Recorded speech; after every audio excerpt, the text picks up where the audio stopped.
Greetings everyone, Prashanta here from Divya Henna, and today we're going to talk about rolling your own henna cones.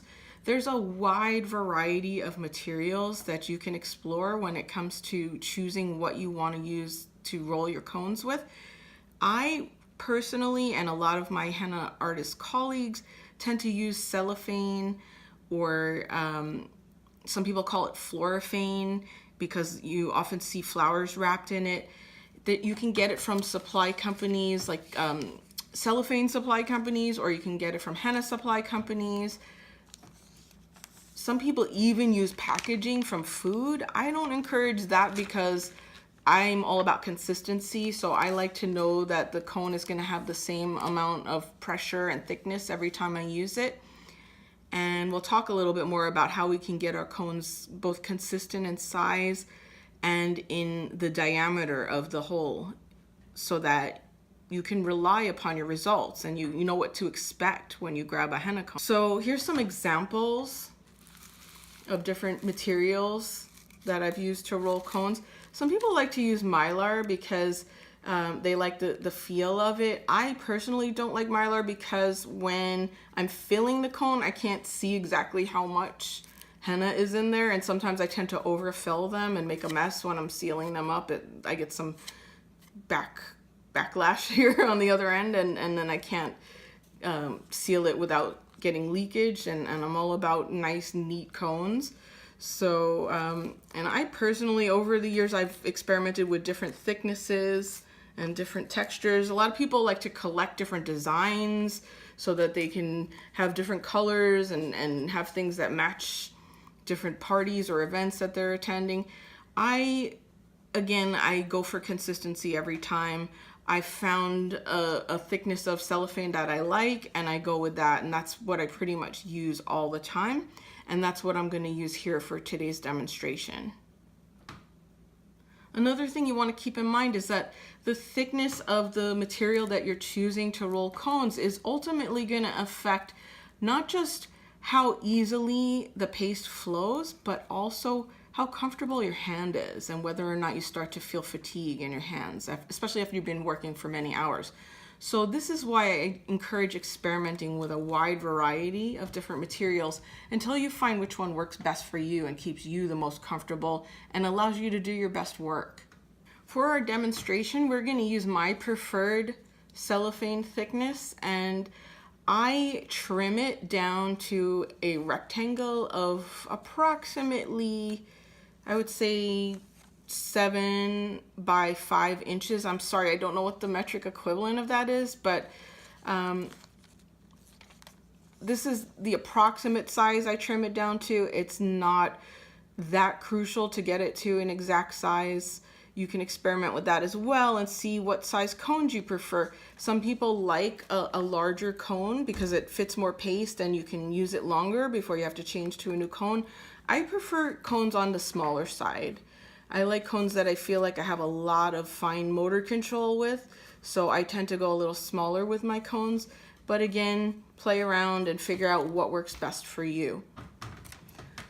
So to start off, I like to inspect the paper and find which edge is the more crisp, smooth edge. Usually if I've trimmed the paper, one of the edges is a natural edge that was created when the paper was originally cut at the factory, and then the other one is the one I did with scissors, and it's usually not quite as neat. So I like to use the factory cut edge as the edge that the whole of my cone is going to be, because there's less likely for little snags and imperfections that might inhibit the way my henna paste is flowing.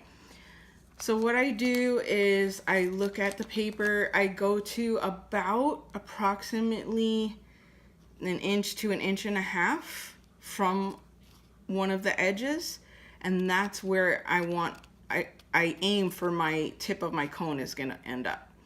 So I put my thumb there, and then I take the opposite edge and I fold towards my thumb, and then I roll it in with this hand. I roll it in a cone shape. And then you'll see there's a kind of a fat hole on this end, and that's when I put the pin in. So I put the pin into that little hole that I've created, and then I'm gonna, on this end, I'm gonna pull inward and twist, or actually outward and twist at the same time, so that the whole cone gets tighter and snugger and it traps the pin in place.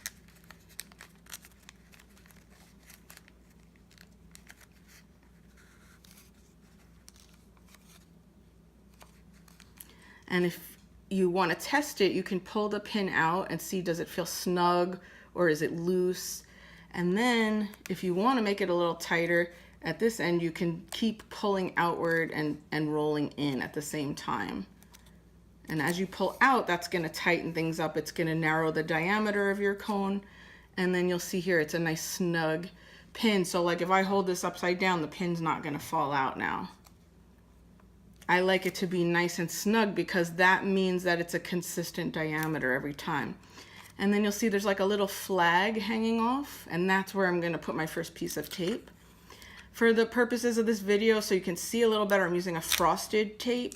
I usually like to use the clear tapes. I find they just have a better adhesive power, and I don't have to worry about them becoming dislodged over time, because sometimes if there's temperature changes, if you're freezing your cones or putting them in the refrigerator, sometimes the tape starts to peel off. I find with the clear tapes, I have less of that as an issue. With the frosted tape, sometimes they tend to like dislodge a little more easily. So I put a little piece of tape on that little flag at the end, and then I'm going to continue rolling so that the tape engages the cone.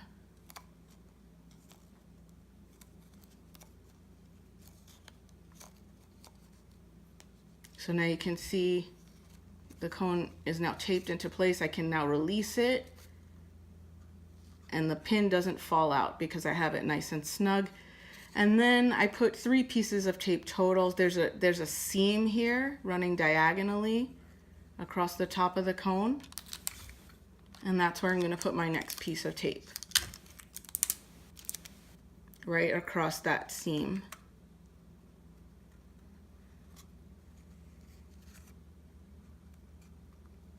And then on the inside of the cone, there's going to be a little piece from the opposite end of the cone that kind of sticks out if you squeeze the cone. It's the point where the opposite end of the paper, when you first started rolling, began. So I like to also secure that with a little piece of tape, just a small one, because if it's too long, you might wind up getting it stuck on the inside, and it's just a pain to deal with.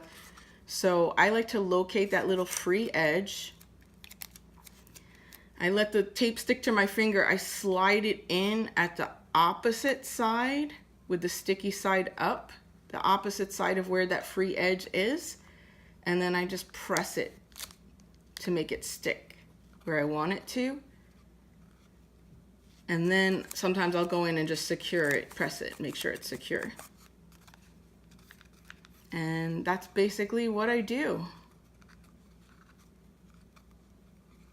And then before I fill the cones, I take the pin out, because otherwise the air gets trapped and you can't get the paste to flow all the way to the tip.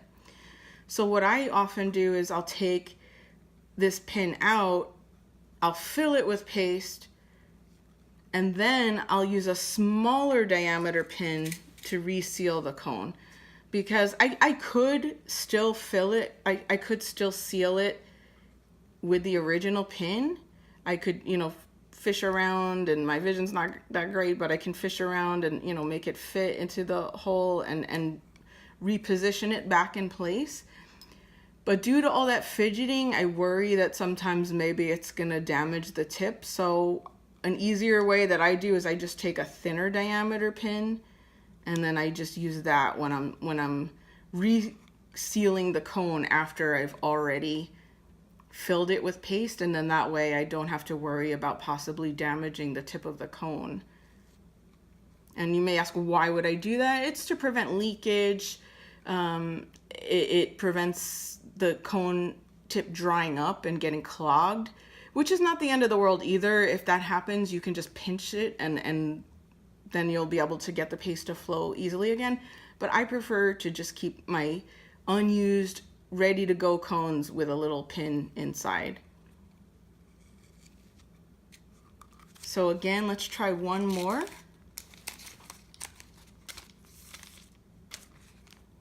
And what I usually do is when I'm rolling, I get that first piece of tape ready and I hold it in my hand while I'm working. Because once I get the cone in a nice position, I just like to be able to tape it instantly. So you'll see here, I'm inspecting my paper to see which is the nicer edge. This is the factory edge. So I'm gonna go about an inch and a half away from that one edge, and I'm gonna use that as my starting point where I'm gonna aim to have the tip of my cone. I'm gonna roll towards the opposite edge, leaving a gap at the tip. I'm gonna place my pin into this little hole, and then I'm gonna pull backwards and twist at the same time to make it snug. Then I'm gonna affix my tape to this little flag, the free end, double checking that my pin is nice and snug. I can always twist again and make it a little tighter. And then I'm gonna roll it so that the tape is affixed. Then I'm gonna take a second piece, tape it over the seam. And finally, a small piece of tape inside where the free edge is. I locate the free edge. I stick the tape in face up to the opposite side, and then I press. And then there you go. Nicely rolled cones. And the more you do it, the more consistent you'll start getting at making them approximately the same size and shape. When I first started, I would have one giant cone and one really skinny cone. Some people like to roll a whole bunch of cones at once and have a couple hundred ready to go, depending on if you have festivals coming up or what your endeavor is. I tend to just roll a few as I know my appointments are coming up. I'll roll for that appointment. So I'll estimate what I'll need for that appointment. And then I'll just sit in front of the TV and roll some cones while I'm watching TV or listening to music. It's very meditative because you start getting into a zone and you start thinking about ideas for henna designs you want to do. And it's a time to just like quiet yourself down and relax a little bit. So if you look at it as a relaxing process, it won't feel like as much of a chore. So that's your cone rolling lesson. And if you have any questions, please put them in the comment section. Please like and subscribe to my videos and hit the little bell so that you'll get updates when I post new videos. And thank you for joining me, and I hope to see you again soon.